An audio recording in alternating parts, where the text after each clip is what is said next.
Surat police action મોડમાં આવી છે. ગુનાખોરી અટકાવવા સુરત પોલીસનું વિવિધ વિસ્તારોમાં કોમ્બિંગ હાથ ધરવામાં આવ્યું છે. તેમજ વાહન ચેકિંગ અને ડિંડોલી પોલીસ દ્વારા ભેસ્તાનના સ્લમ આવાસ વિસ્તારમાં હાથ ધરવામાં આવ્યું હતું. સુરત પોલીસ એક્શન મોડમાં આવી અને ગુનાખોરીને અટકાવવા સુરત પોલીસનું વિવિધ વિસ્તારોમાં કોમ્બિંગ હાથ ધરવામાં આવ્યું. તેમજ વાહન ચેકિંગ ડિંડોલી પોલીસ દ્વારા ભેસ્તાન સ્લમ વિસ્તારમાં હાથ ધરવામાં આવ્યું. કોમ્બિંગમાં ગુનાહિત ઇતિહાસ ધરાવતા શખ્સોના ઘર પર પોલીસ દ્વારા સરપ્રાઇઝ ચેકિંગ કરાયું. 50 થી વધુ હિસ્ટ્રી શીટરની પૂછપરછ કરવામાં આવી. 4 જેટલા ડ્રોનની મદદથી પણ વિસ્તારમાં શંકાસ્પદ જગ્યાએ કરવામાં આવ્યું કોમ્બિંગ અને ડીસીપી સહિતના 100 થી વધુ પોલીસ કર્મીઓ જોડાયા. રિપોર્ટર અરવિંદ રાઠોડ.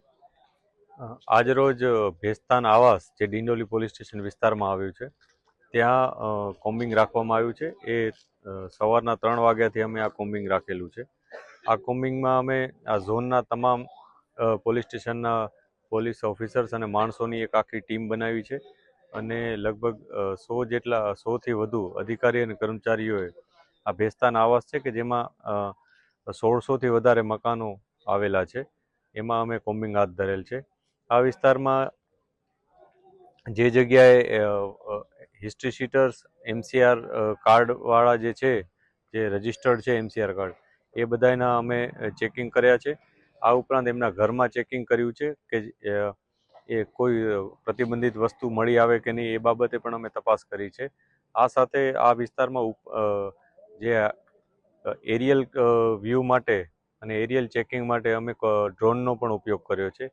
એની સાથે અમે વાહન ચેકિંગ અને બહારની બાજુ જે બેરિકેડિંગ રાખી અને આખો વિસ્તાર કોર્ડન કરી અને ચેકિંગ કરવામાં આવેલ છે.